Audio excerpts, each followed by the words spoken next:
Hello दोस्तों, मैं संजय आप लोग को संजय जीएस सेंटर में फिर से वेलकम करता हूं। आज के इस वीडियो में हम लोग दक्षिण एशिया के और एक कंट्री जिसका नाम है भूटान, उसके बारे में चर्चा करेंगे। एक्चुअली में हम लोग पिछले वीडियो में हम लोग नेपाल के बारे में देख लिए थे। नेपाल जिस तरह इंडिया से 3 ओर से घिरा हुआ था और एक ओर चाइना से घिरा हुआ था, सेम उसी प्रकार भूटान भी जो है वह इंडिया से 3 तरह से घिरे हुए हैं, जबकि एक जो है भाग वह चाइना से घिरा हुआ आपको दिख रहा होगा। ये देखिए भूटान है। और आपको दिखा देते हैं जो आपका इधर वाला जो पार्ट्स नॉर्थ वाला, वो नॉर्थ वाला पार्ट्स में सिर्फ आपका क्या है, चाइना है। बाद बाकी जब बात करते हैं हम लोग साउथ, ईस्ट और वेस्ट, ये पूरी तरह से किससे घिरा हुआ है, इंडिया से घिरा हुआ है। तो याद रखिएगा ये भी एक प्रकार का क्या है, लैंडलॉक कंट्री है, स्थलबद्ध जो आपका देश है, क्योंकि इसमें भी किसी प्रकार का समुद्र से कोई लेना देना नहीं है, कोई कांटेक्ट नहीं है। तो नेपाल भी आपका लैंडलॉक कंट्री है और भूटान भी क्या है, एक लैंडलॉक कंट्री है।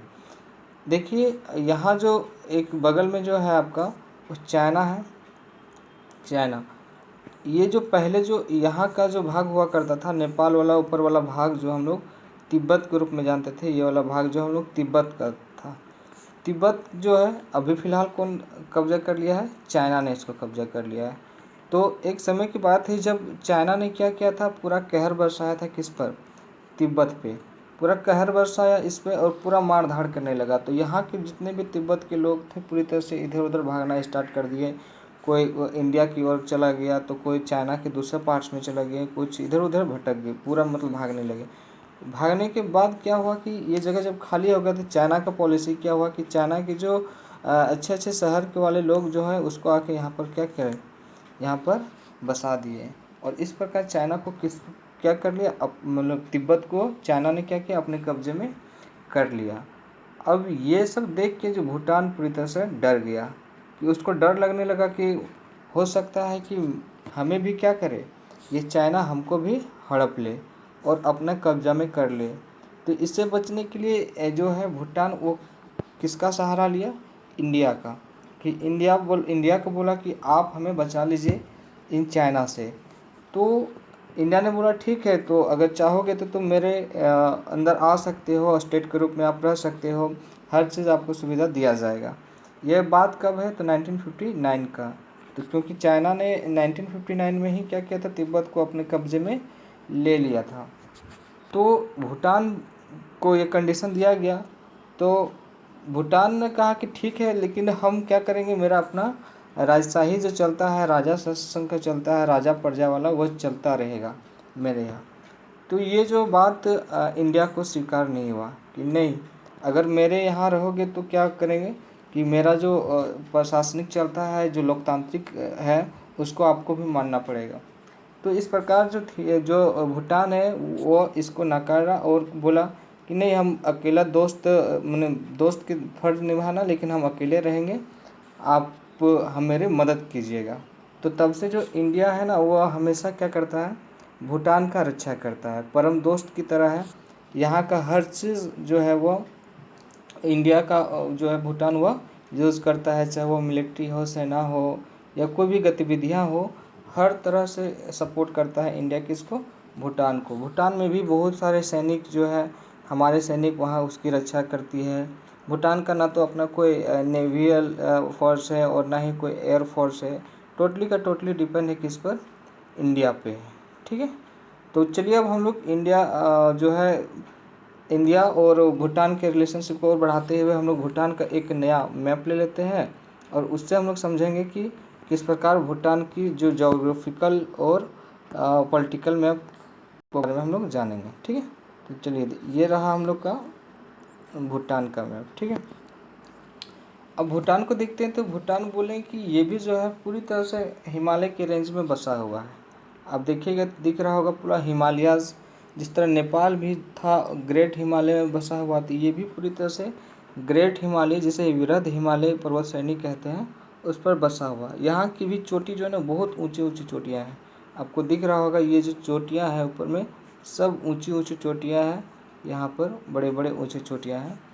और ये इसका रेंज जो है ना, दिख रहा होगा आप 75 किलोमीटर से अबव, मतलब आपको मीटर में काउंट करेंगे तो 7500 मीटर से एबव नापा जाता है। तो इसमें से आपका सबसे ऊंची चोटी दिख रहा होगा कुल्हा कांगरी जो है, कुल्हा कांगरी जो है ये सबसे ऊंची चोटी है, जिसका अगर ऊंचाई पूछा, ये कुल्हा कांगरी है, अगर इसका ऊंचाई पूछा जाएगा तो इसका हाइट होता है 7553 मीटर। ठीक है, जो भूटान का सबसे ऊंची चोटी है, क्या नाम है, कुल्हा कांगरी।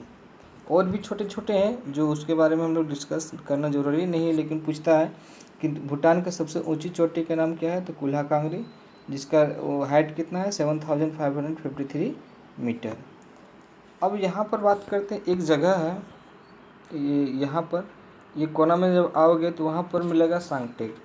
अभी सांगटेक जो वाला भाग जो है, यहाँ पर सांगटेक जगह है, इसको लेके अभी मुद्दा छिड़ गया था। चाइना बोल रहा है कि ये सांगटेक मेरा है, तो उसको भी सोचना चाहिए कि चाइना जो है, अगर मान लो कि चाइना ऊपर से आएगा तो इधर कोई जगह रहता तो चलो भाई उस बोलता तो कुछ हद तक सही था, लेकिन अगर यहाँ आके बोल रहा है कि ये भाग मेरा है तो उसका गुस्ताखी है, क्योंकि कितना हिम्मत है कि इतना अंदर आके वो जगह का बोल रहा है कि वह मेरा है। उस तरह इधर भी वाला एक भाग जो था डोकलाम वाला जगह, वहाँ पर भी चाइना ने क्या किया था, अपना हड़प नीति को अपनाया था, जिसको किसने बचाया था, तो भारत ने बचाया था।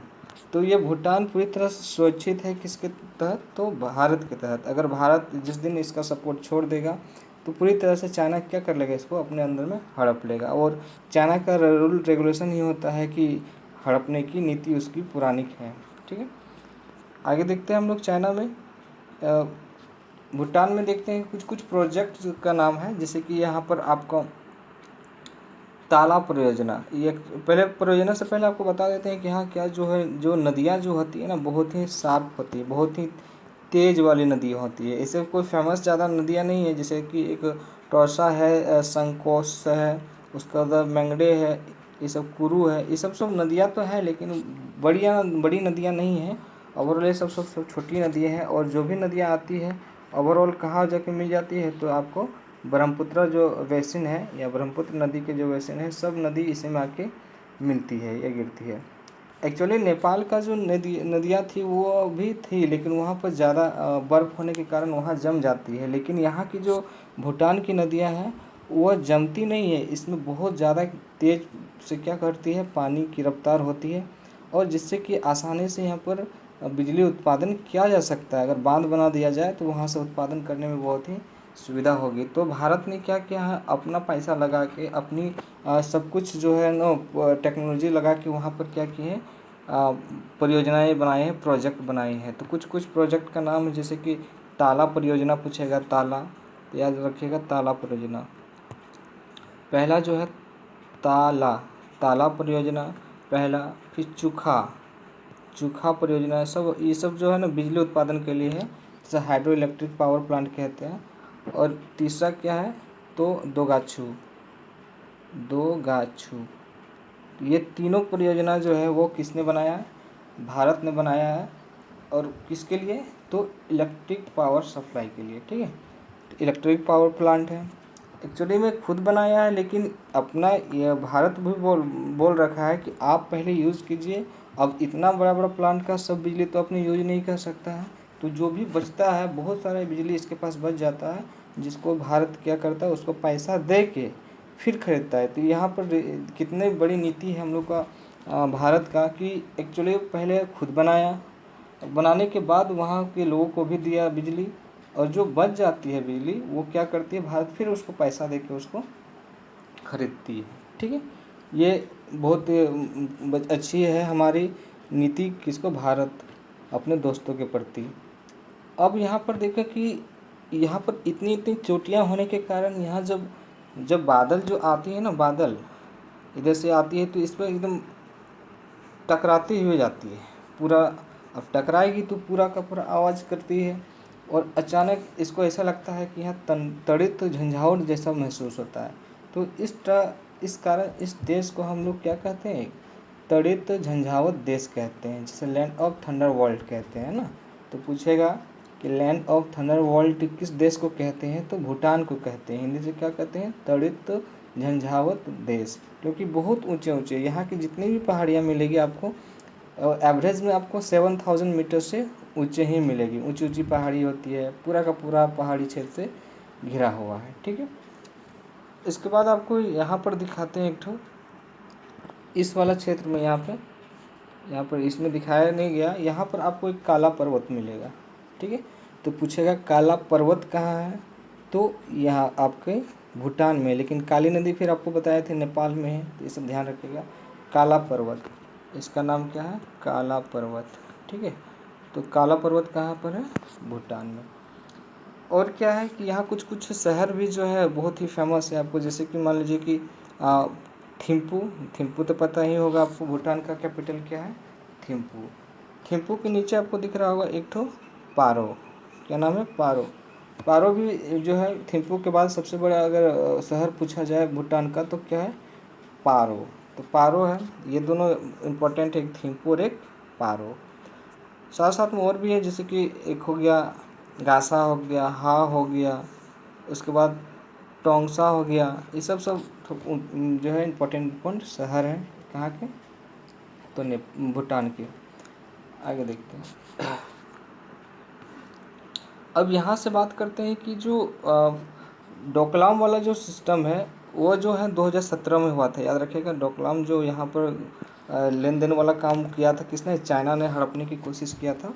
वो कहाँ कब किया था, तो 2017 में, मतलब 2017 में। अब यहाँ से हम लोग आगे देखते हैं कि ये जो है पूरा का पूरा जो भूटान है, भूटान में और क्या क्या होती है कि ये प्रकृति के नेचर में, प्रकृति के गोद में समाया हुआ है। यहाँ पर हर संस्कृति यहाँ पर बहुत ज़्यादा है, किसको लेके, प्रकृति को लेके। यहाँ के लोग भी जो है ना बहुत ज़्यादा क्या है, गरीब है। क्यों, क्योंकि ये उतना डेवलप कंट्री नहीं है, बहुत ही गरीब देश के अंदर इसको गिना जाता है। यहाँ जो है ज़्यादा से ज़्यादा लोग क्या करते हैं, अपना जीविका खेती बाड़ी वगैरह करके अपना जीवन यापन करते हैं। लेकिन एक वो फेमस है यहाँ के लोग कि क्या, कि ये पर्यावरण की रक्षा करने में बहुत ही आगे रखते हैं। और उसके संविधान में भी ये दायित्व दिया गया है कि यहाँ के लोगों को कि पर्यावरण को किसी भी हालत में क्या करके रखना है, बचा के रखना है। ठीक है, अब यहाँ पर जो है ना इसके संविधान में ये भी बताया गया है कि आप जो है ना किसी भी देश का, अगर इस देश का है तो कम से कम इस देश में कितने 60% जंगल होना ही होना चाहिए। ठीक है, इसलिए प्रकृति का गोद में समाया हुआ ये देश है, 60% क्या होना चाहिए, जंगल होना ही होना चाहिए। ठीक है, अब यहाँ पर के बात करें तो यहाँ और देश की अपेक्षा यहाँ पर उतना टेक्नोलॉजी नहीं है। पहले जो है होता था यहाँ पर वही 1999 और 2000 के आसपास, ये 2000 या 1919 के आसपास ही जो है ना ये टीवी टेलीविज़न ये सब का है ना ज़्यादा से ज़्यादा ये सब का प्रयोग होना स्टार्ट हुआ। उससे पहले जो है ना वो बैन था यहाँ पर, ना तो इंटरनेट वगैरह यूज़ होता था और ना ही ये टीवी वगैरह का सरकार इसको दायित्व दी थी देखने के लिए। ठीक है, तो पूरी तरह से क्या था, मतलब पिछड़ा हुआ देश के अंदर आया था, गरीबों के देश के अंदर, क्योंकि राजा प्रशासन के शासन में वो टीवी टेक्नोलॉजीज़ का इतना इसको मतलब पाबंदी बना के रखा था, छूट नहीं दी थी।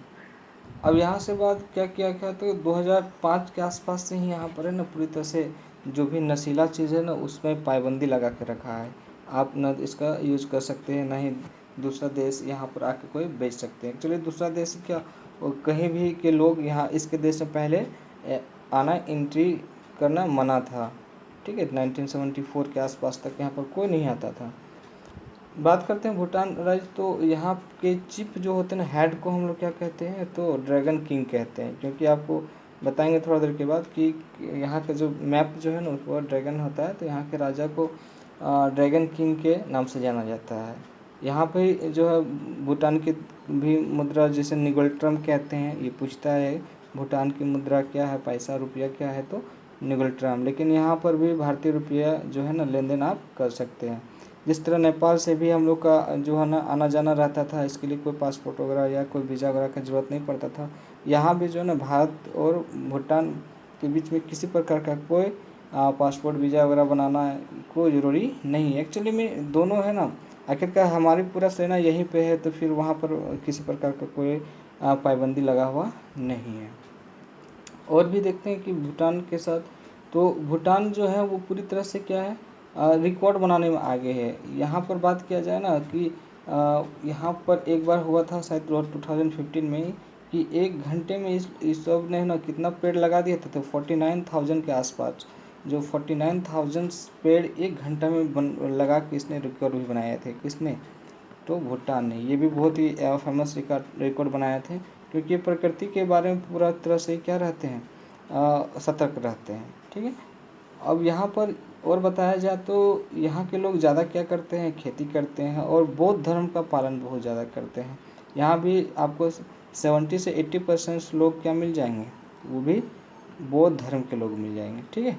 तो और देखते हैं कि भूटान जो क्या करता है, ज़्यादा से ज़्यादा बहुत ज़्यादा खुशी रहता है, खुश विचार के लोग रहते हैं। इसको लेके ज़्यादा इसलिए इसको दुनिया का सबसे खुशहाल देशों में इसको कंसिडर किया जाता है, क्योंकि ये बहुत यहाँ के लोग बहुत क्या होते हैं, खुश रहते हैं। ठीक है। इसके बाद यहाँ से बात करते हैं कि भूटान के पास ऐसे भी बोले थे, इसके पास ना तो नौसेना है ना ही वायुसेना है, पूरी तरह से किस पर निर्भर रहता है, भारत पर। साथ साथ में प्रकृति के गोद में समाये होने के कारण यहाँ पर प्लास्टिक के थैली पर पूरी तरह से प्रतिबंध लगा गया है। आप यहाँ पर कोई भी प्लास्टिक के सामान का यूज नहीं कर सकते हैं। ये दुनिया का सबसे खुशहाल देशों में से एक है। यहाँ बात करते हैं कि जो भूटान जो है एकमात्र देश है जहाँ पर क्या करता है कि तंबाकू को प्रतिबंध करने वाला पहला देश बना था। दुनिया में पहला बार पूछेगा कि जो तंबाकू पर बिक्री पर प्रतिबंध लगाने वाले देश पहला कौन था, तो आपका भूटान था। जैसे देखते हैं हम लोग का जब सड़क में निकलते हैं तो आपको ट्रैफिक लाइट देखने को मिलेगी, पूरा का पूरा जो है सड़क जाम हो जाती है तो ट्रैफिक लाइट के कारण उसको कंट्रोल किया जाता है। लेकिन यहाँ पर ऐसा नहीं है। यहाँ पर आपको किसी प्रकार का कोई ट्रैफिक लाइन देखने को नहीं मिलेगा और नहीं आपको लाइट। यहाँ का जो पुलिस प्रशासन होती है, ट्रैफिक पुलिस, वही सब कंट्रोल करती है। साथ में यहाँ पर बात करते हैं कि भूटान में सबसे पहले जो 1974 जो हुआ था, इसको थोड़ा सा याद रखिएगा। भूटान 1974 से पहले किसी को एंट्री होने नहीं देते थे। तो 1970 के बाद 74 के बाद ही क्या किया गया, यहाँ पर लोगों को एंट्री करने देने लगा, ताकि पर्यटक के रूप में घूमने के देने। उससे पहले यहाँ पर जो है किसी प्रकार का कोई अनुमति नहीं थी। किसके लिए? तो यहाँ पर आके भ्रमण करने के लिए या पर्यटन के लिए। अगला जो है यहाँ पर जो राष्ट्रीय, अगर इसका यहाँ का राष्ट्रीय पशु बोला जाए तो क्या है, जिसे कहते हैं टैकिन कहते हैं, TAKIN। ये हिरन जैसा ही रहता है, जो बकरी और हिरन के जैसा दिखता है, तो उसको हम लोग टैकिन कहते हैं। इसका जो शक्ल मिल जाएगा आपको बकरी और हिरन की जैसा। तो पूछता है बहुत बार कि आपका भूटान का जो राष्ट्रीय पशु कौन है, तो टाकिन। ठीक है। फिर आपका यहाँ पर अगर राष्ट्रीय खेल की बात करते हैं तो राष्ट्रीय खेल क्या होगा, तीरंदाजी जिसे कहते हैं। और तीरंदाजी यहाँ फेमस है। और उसके बाद डार्ट्स भी है, तो ज़्यादा तीरंदाजी को यहाँ पर बोला जाता है। यहाँ पर बात किया जाता है कि यहाँ पर जो ना कि कानून को लेकर बहुत ही सख्त कानून है। यहाँ पर जो भी अपराध करता पकड़ा गया, अगर मान लो कि, तो उसको कम से कम 15 साल का सज़ा होना तो तय है। ठीक है। तो इसलिए कानून जो है बहुत जटिल है। और वैसे भी वहाँ के लोग बहुत ही शरीफ होते हैं, ज़्यादा मारधाड़ या किसी प्रकार क्राइम पर वो ज़्यादा संलग्न नहीं रहते हैं। अब यहाँ पर जो कार्बन जो होता है ना, कार्बन उत्सर्जन, वो भी बहुत ही कम है, क्योंकि एक्चुअली प्रकृति का है तो वहाँ पर ज़्यादा कार्बन उत्सर्जन नहीं है। तो इसलिए कार्बन नेगेटिव देश है, यहाँ पर कार्बन हो भी नहीं करता, कार्बन उत्सर्जन नहीं होता था। जबकि अमेरिका से हो गया, इंडिया हो गया, चाइना हो गया, यहाँ पर बहुत ज़्यादा मात्रा में होता है। तो ये संतुलन का काम करता है। अगर कोई पर्यावरण के विरुद्ध में गया तो वहाँ पर जान भी करते हैं कि आपको भूटान में बहुत ज़्यादा सख्त कानून है, तो फिर दिक्कत हो जाता है वहाँ पर। यहाँ पर भूटान को देखते हैं कि कुछ कुछ ऐसे भी हैं कि यहाँ पहाड़ों इतना है कि यहाँ पर स्वर्ग जैसा प्रतीत होता है। यहाँ पर आपको पता है कि यहाँ पर सबसे ऊंची जो चोटी भी है वो क्या है, कुला कांगड़ी है, जो कितने 7553 मीटर के आसपास है। तो यहाँ पर और क्या है कि जो ये कहते हैं कि यंग वाला देश है, इसको पूरी तरह से यंग कह सकते हैं, क्योंकि चाइल्ड वाला बच्चों वाला देश है, टीजेंट वाला ये देश कहते हैं। क्योंकि यहाँ का आधी आबादी 50% से भी जो है ना, 50% के आसपास जो बच्चे हैं उसका उम्र कितना है, 15 ईयर है, 15 से 17 ईयर ओल्ड तक है। इसलिए बच्चों वाला देश पूछेगा या यंग कंट्री पूछता है तो हम लोग कौन सा जवाब देंगे हम लोग, तो भूटान। क्योंकि यहाँ पर जो है क्या आपका बोले कि 50% जो बच्चे हैं जो क्या होते हैं वो 15 ईयर से लेके 17 ईयर्स से के बीच में होते हैं।